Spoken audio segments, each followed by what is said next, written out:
এনসিপির chief coordinator Nasiruddin পাটোয়ারির বক্তব্যগুলো মানে তার দলের জন্য কোন উপকার কি বয়ে আনছেই না, বরং দলের ক্ষতি করছে বলেই প্রতীয়মান।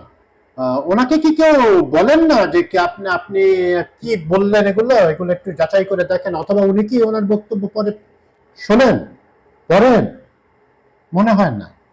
জাস্ট রিসেন্টলি উনি বললেন সেনাবাহিনী নিয়ে কথাবার্তা, খুবই আপত্তিকর কিছু কথাবার্তা উনি বলেছেন। সেনাবাহিনীর ব্রেইন আছে কিনা, মানে এনার ব্রেইন আছে কিনা সেটা নিয়ে তিনি প্রশ্ন করেছেন।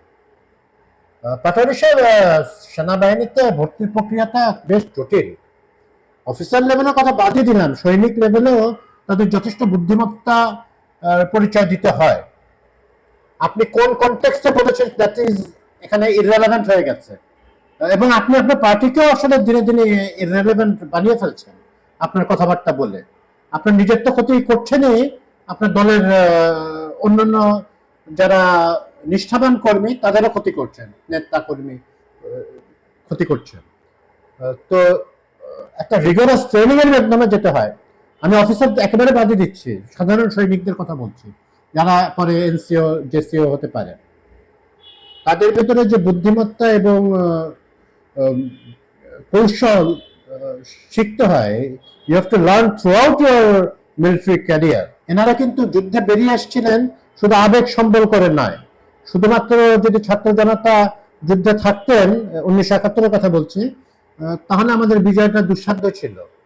ওনারা ট্রেনিং দিয়েছেন, বুদ্ধি খাটিয়েছেন। যথেষ্ট বুদ্ধি লাগে একটা ছোট ইভেন মাইনর একটা ব্যাটল ফিল্ড পরিচালনার জন্য। হ্যাঁ, পলাশির যুদ্ধে কি হয়েছিল? এই সামান্য সংখ্যক সৈন্য নিয়ে ব্রিটিশরা জিতলো কেন? তাদের যুদ্ধ কৌশল, বুদ্ধি, পারঙ্গমতার জন্য জিতেছিল। ব্রিটিশদের সাথে মানে ইন্ডিয়ান সোলজাররাই তো মেনলি ছিল। তারপর থেকে আমাদের মুক্তিযুদ্ধের বিভিন্ন রকমের ঘটনায় আর্মিদের বুদ্ধিমত্তার পরিচয় দেখা গেছে। আর্মি বলতে আমি পুরো কম্বাইন্ড সব মিলিটারি ফোর্সেস এর কথা বলছি। উনি তারও আগে একবার বললেন যে কি আমাদের 300 আসনে এনসিপি জিতবে। কিসের ভিত্তিতে আপনি ধরনের কথা বলেন? আপনাদের পার্টিতে মানে তখনও পাইনি, এখন পর্যন্ত নিবন্ধন পায়নি। হ্যাঁ, আপনারা বিপ্লবের অগ্রবর্তী নায়ক ছিলেন, গণ অভ্যুত্থানের ভ্যানগার্ড ছিলেন। এই জাতির শ্রদ্ধা থাকবে, ইতিহাস আপনাদের সেভাবে লেখা থাকবে। কিন্তু এরকম তো অনেকে হারিয়ে গেছেন। আমাদের 69-এর গণ অভ্যুত্থানের মহানায়ক রাশেদ খান মেনন এখন কি হিসেবে পরিচিত হন? হ্যাঁ, উনি দুর্নীতিবাজ এবং আওয়ামী লীগের লাসপেন্সার হিসেবে তার প্রধান পরিচয়। আরেক নায়ক মতিয়া চৌধুরী নিভৃতেই মারা গেলেন। উনিও আওয়ামী লীগের সাথে তার জড়িত থাকাটাই মুখ্য হয়ে উঠেছিল। তোফায়েল আহমেদ, উনি কি মুক্তিযুদ্ধের বিশাল সংগঠক হিসেবে ওনার উজ্জ্বল কৃতিত্ব রয়েছে, কিন্তু পরবর্তীতে উনি তোফায়েল ক্যাডার, 9/11 সরকারের কল্পিত বাহক এবং আওয়ামী লীগের মানে থিঙ্ক ট্যাঙ্কের সদস্য, এই সব পরিচয় মুখ্য হয়ে উঠেছে তার। তিনিও ফ্যাসিজমকে মদত করেছেন এবং যে রক্ষী বাহিনীর উপর তার প্রভাব ছিল সেটা ইউজ করে উনি ওই সাহসটা উনি দেখান নাই যে শেখ মুজিবকে উনি বাঁচাবেন। তো অনেক বিপ্লবীর কিন্তু খুব করুণ পরিণতি হয়েছে। রাশা বলেন, হ্যাঁ, চায়না বলেন, অনেক জায়গায় ফ্রেঞ্চ রেভলিউশনের কথা বলেন, যেখানে যারা অনেক বিপ্লব, তো আপনি ওই বিপ্লব ভাঙায় তো খেতে পারবেন না সারা জীবন। উনি চট্টগ্রামে কক্সবাজারে গিয়ে বিষোদগার শুরু করে দিলেন সালাউদ্দিন আহমেদের বিরুদ্ধে, যিনি এখন দলীয় স্পোক্সম্যান এবং অত্যন্ত ভালোভাবে উনি জাতীয় ঐক্যমত্য কমিশনের নেগোসিয়েশন চালিয়েছেন তার দলের পক্ষ থেকে। তো সেই ভদ্রলোককে যাটা বললেন, আমি বলি না যে তার মঞ্চ ভেঙে দেওয়াটা তাদের খুব ভালো কাজ হয়েছে, কিন্তু ওখানে সালাউদ্দিন সাহেবই তাদেরকে সংযত করেছিলেন বিএনপি নেতা করে, তারা বেশ বিক্ষুব্ধ ছিল। তো আপনার এই ধরনের কথাবার্তা তো মানে অলরেডি অনেক ড্যামেজ করে ফেলেছে।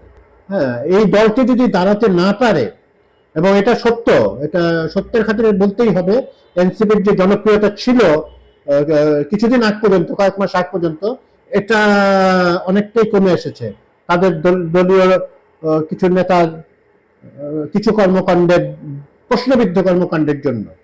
সব সত্য না, কিন্তু পারসেপশন অলসো ম্যাটার।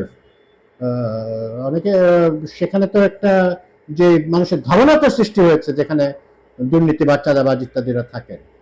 আপনি বলেন যে আমি নির্বাচন করতে গেলে আমার শহীদের লাশ জীবিত করতে হবে, এটা হাস্যকর কথা। এগুলো আপনার মুখ্য সমন্বয়কের মুখে মানায় না।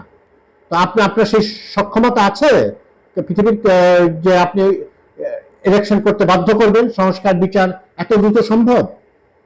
বিচার প্রক্রিয়া তো দৃশ্যমান হয়েছে, অনেকেই তো জেলখানার ভিতরে আছেন, বিচার তো চলছে।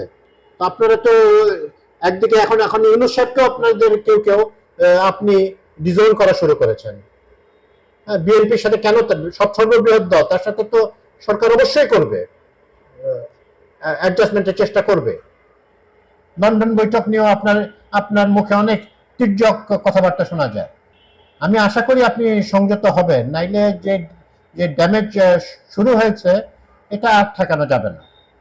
এবং এনসিপি অ্যাজ এ দল আপনি তো ইররিলেভেন্ট হয়েই যাচ্ছেন, আপনার কথাবার্তা দিয়ে আপনি অপ্রাসঙ্গিক হয়েই যাচ্ছেন, আপনার দলটিকেও অপ্রাসঙ্গিক করে ফেলেন। একটা অত্যন্ত সম্ভাবনাময় দল এবং একটা সেন্ট্রিস্ট পার্টির আমাদের খুবই দরকার বাংলাদেশে। এই সম্ভাবনাটা শেষ করে আর কি না, আপনাদের শুভাকাঙ্ক্ষী হিসেবেই বলছি।